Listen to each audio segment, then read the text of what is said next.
Well, I started out many eons ago, about 500 years ago, just kidding, as a journalist, and was a believer in the scientific method, still am.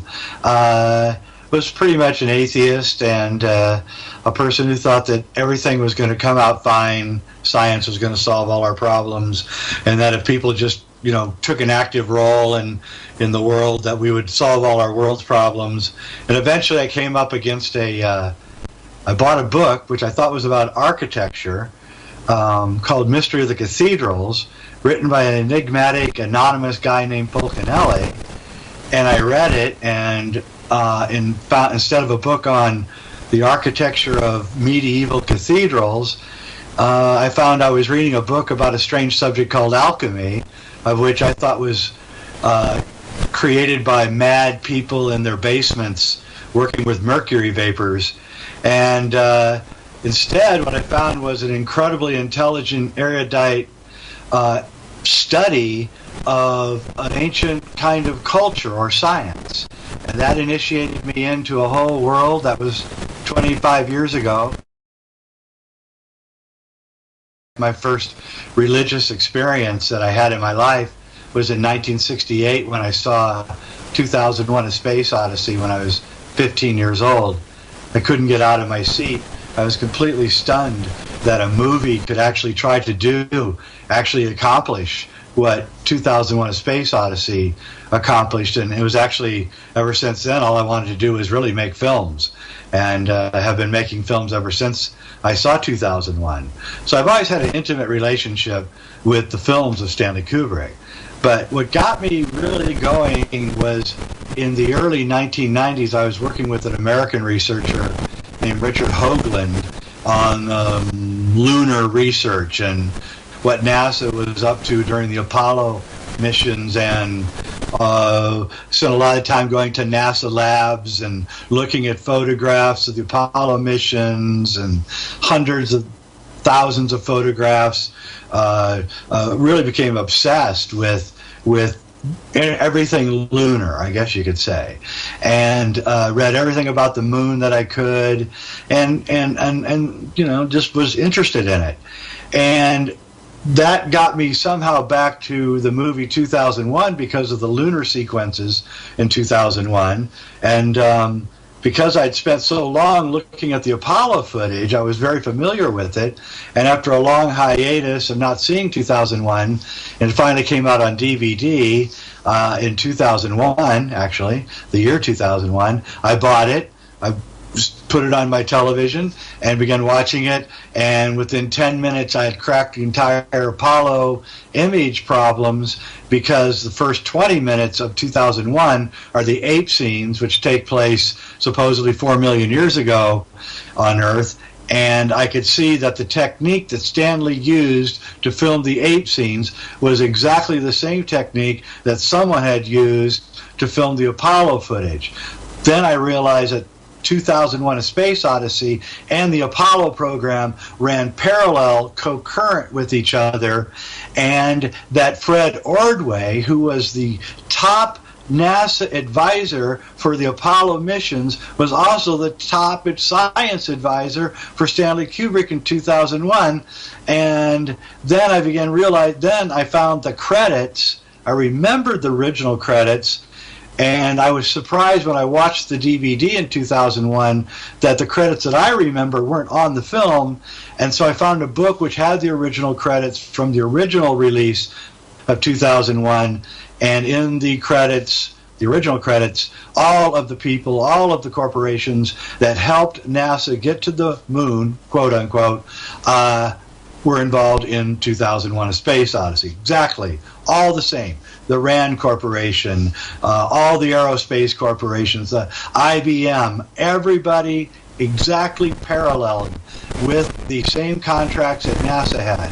I also began having a correspondence with Jim Garrison, who was the investigated the JFK murders and very famously portrayed by Kevin Costner in the film JFK by Oliver Stone.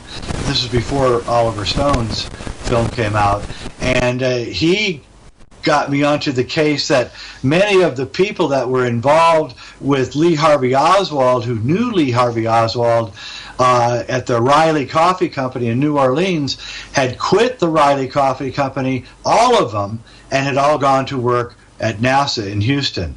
So now I had a link between the JFK assassination and NASA, and then I began to backtrack the German scientists who've been brought into NASA through Operation Paperclip, and I realized that one of the chief facilitators for these scientists coming into the United States, well, the person who spoke for them was the co-writer of 2001: Space Odyssey, Arthur C. Clarke. So I have a smoking gun, which is the front screen projection evidence. That is my smoking gun. I've got it nailed. I have Hollywood technicians who have looked at my work and say I'm absolutely right. People who work with front screen projection say that I am absolutely right, that the NASA stuff is front screen projection, and that Stanley Kubrick was the guy who perfected the front screen projection process.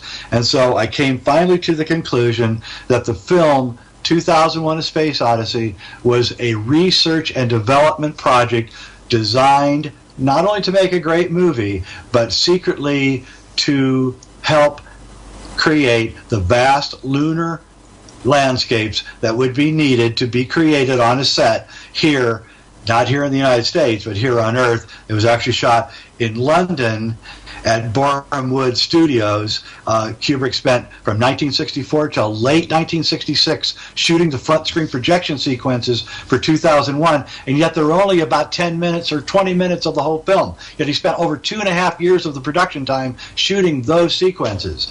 And so, no, I do not have the smoking gun for Kubrick doing it. I do have the smoking gun for the front screen projection, but I have enough circumstantial evidence to convict Kubrick of doing the deed.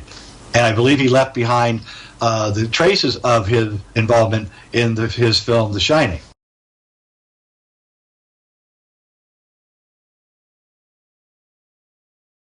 Barry Lyndon, which is his period piece that he did, portraying what life was like in the 1840s and earlier, was shot with a lens that was given to him. 2 lenses were given to him by NASA, and these were special satellite lenses which had super wide f-stops, so the apertures were wide open, and these are really expensive lenses which cost possibly millions of dollars to develop, and NASA just gives it to him. And there's even an interview, a curious interview that Christiana Kubrick does with a French film crew shot soon after Stanley died, in which she says that NASA gave Stanley the lenses, and there was even more. She intimates dealings with him, and her smile during this interview is sort of like the Mona Lisa smile. Is very like, I know something and I can't tell you. So it's very, very interesting interview. The interview itself is part of a CIA PSYOPs program designed to squash what I'm bringing out, however. And I believe that Christiana Kubrick did find out what was going on and was, I don't know if she was upset or not. There's curious relationships between Stanley Kubrick and Christiana Kubrick's family, the Harlans, who are a very upper class German family, Christiana Harlan's uncle was actually a filmmaker for Hitler. We know that Stanley was obsessed with everything Nazi, everything. He collected Nazi memorabilia, Nazi writings, Nazi scientific work, and I believe that Stanley, through his relationship with Arthur C. Clarke, who was rubbing shoulders with some very, very smart guys, I think there were some very interesting late-night conversations in Arthur C. Clarke's apartment in London about 1963, 1964, in which a very young and precocious Stanley Kubrick came to find out that there was a parallel space program, and that they knew a lot more about the solar system than they were telling us. The power elite, possibly in order to make themselves feel better about what they're doing, they feel that they have to tell us what's going on. Now, how they tell us what's going on, that's up to them. Secret societies are holding on to a lot of information, but they're holding on to one really important piece of information, which is a solar cycle of some sort, at which the sun goes through a cycle, and that every few thousand years it flips, sort of. It electromagnetically flips. And this causes tremendous cataclysms here on Earth.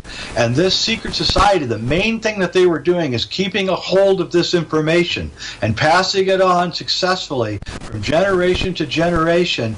All of the political, the corruption, the government control, the monarchies, all of that is a result of this original intention, which is to hold this knowledge and to keep it and to pass it on. They have successfully passed it on. The Denver Airport, the Georgia Guidestones, the Cross of Henday, and Stanley Kubrick's films are all about this. So they're giving us the information and they're telling us what they're doing, but they're not telling us in language or using symbol, because that's the language they speak in. So Stanley Kubrick designed 2001 to reveal several layers, like three-dimensional chess, because he was a chess master. Don't forget, Stanley Kubrick could have been the next Boris Spassky or Bobby Fischer. He was a top-notch chess player. Everybody in New York was afraid to play chess against him. He could play 3 different games at once against 3 top players at once. And he supported himself in the early 50s with chess playing.